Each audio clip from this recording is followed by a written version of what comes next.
అందరికీ నమస్కారం అండి.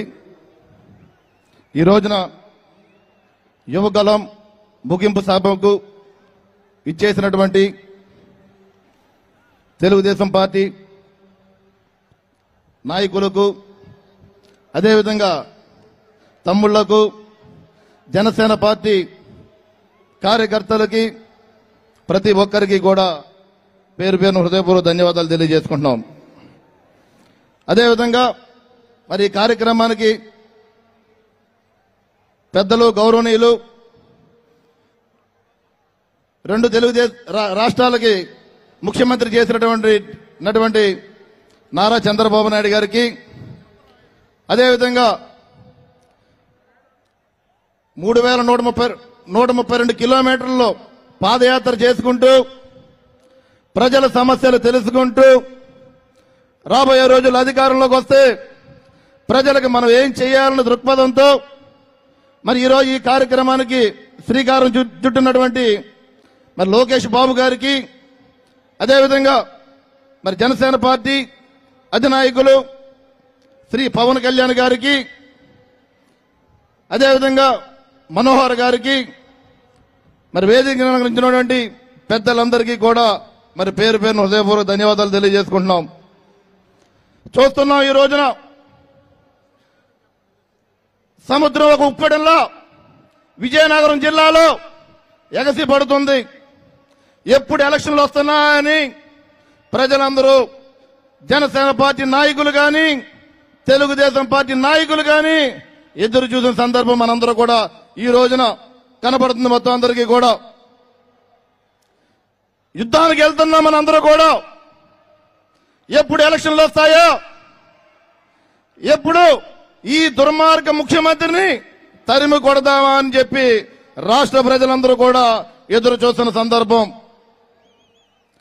మరి కార్యకర్తలకు అందరికీ ఒకటే చెప్తున్నాం, తెలుగుదేశం పార్టీ నాయకులు కానీ, జనసేన పార్టీ నాయకులు కానీ మనందరూ ఉమ్మడి ధ్యేయం ఒకటే, ఈ దుర్మార్గ ముఖ్యమంత్రిని తరిమి కొట్టే విధంగానే మన నాయకత్వం ఉండాలి. కానీ మనందరూ కూడా కలిసి రాబోయే రోజుల్లో తెలుగుదేశం పార్టీ, జనసేన పార్టీ ప్రభుత్వాన్ని స్థాపించే విధంగా మనందరం ముందుకెళ్లాలని చెప్పి ఈ సందర్భంగా తెలియజేసుకుంటున్నాం. ఉత్తరాంధ్ర ఉంది. మరి ఉత్తరాంధ్ర రాష్ట్రం జిల్లాలు అన్ని రకాలుగా వెనకబడి ఉన్నాయి. ఇక్కడ మరి ముఖ్యమంత్రి గారు 4.5 సంవత్సరాల నుంచి వచ్చాడు ఇక్కడ జగన్మోహన్ రెడ్డి.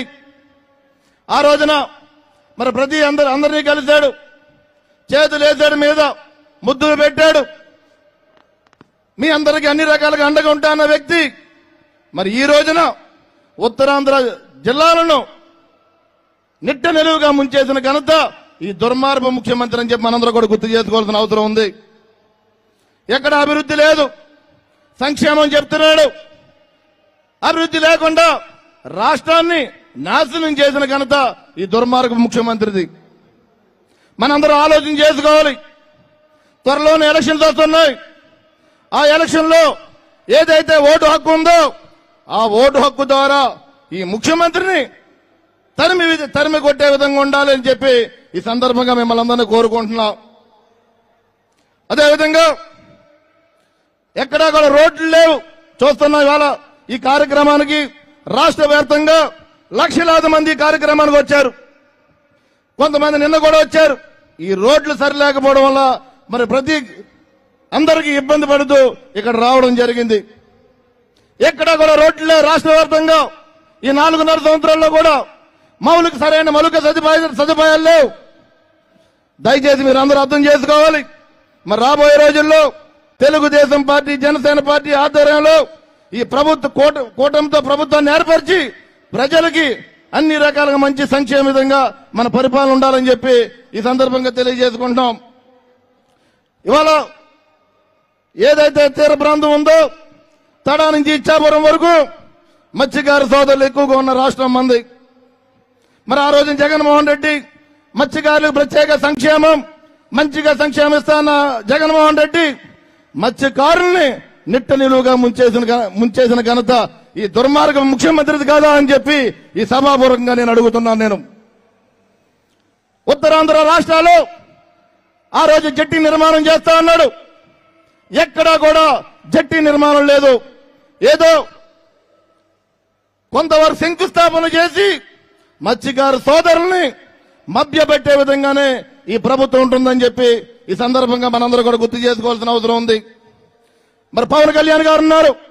జనసేన పార్టీని స్థాపించిన తర్వాత ప్రతి విషయంలో కూడా మత్స్యకారు సోదరులకు అండగా ఉంటూ వారి సమస్యలు తెలుసుకుని ఏదైతే మత్స్యకారు అభ్యున్నత సభను ఏర్పాటు చేసి మరి ఆ రోజు జగన్మోహన్ రెడ్డి 217 జీవోని తీసుకొచ్చారు.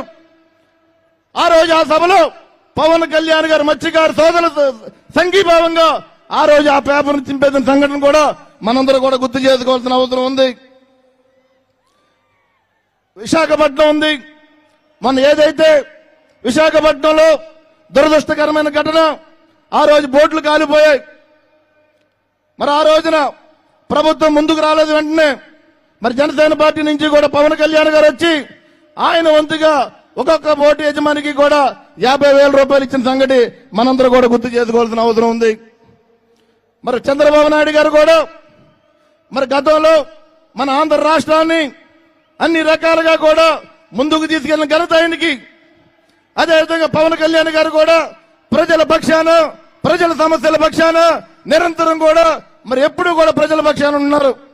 వీళ్ళిద్దరూ కలిసి ఏదైతే కూటమి ఉందో ఈ కూటమిలో రాబోయే రోజులు అధికారంలోకి వస్తే గనక ప్రజలందరికీ కూడా మంచి భవిష్యత్తు ఇచ్చే విధంగా ఈ ప్రభుత్వాలు ఉంటాయని చెప్పి మనందరూ కూడా తెలియజేసుకోవాల్సిన అవసరం ఉంది. అదేవిధంగా మీరందరూ కూడా ఆలోచన చేసుకోవాలి. మంచి పరిపాలన కావాలి మనకి. మన రాష్ట్రం బాగుండాలి, యువత బాగుండాలి, రైతాంగం బాగుండాలి. ఈ 4.5 సంవత్సరాల్లో రాష్ట్రాన్ని నాశనం చేసిన ఘనత ఈ ముఖ్యమంత్రిది కాదా అని చెప్పి నేను ప్రశ్నిస్తున్నా.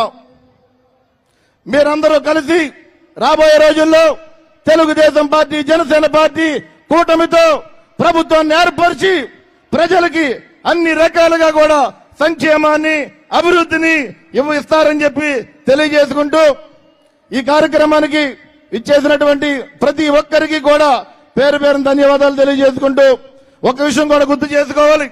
దేశంలోనే రాజధాని లేని రాష్ట్రం ఏదైనా ఉందంటే అది ఆంధ్ర రాష్ట్రంగానే చేశాడని చెప్పి ఈ సందర్భంగా గుర్తు చేసుకుంటూ అందరికీ కూడా పేరు పేరున ధన్యవాదాలు తెలియజేసుకున్నాం. Thank you.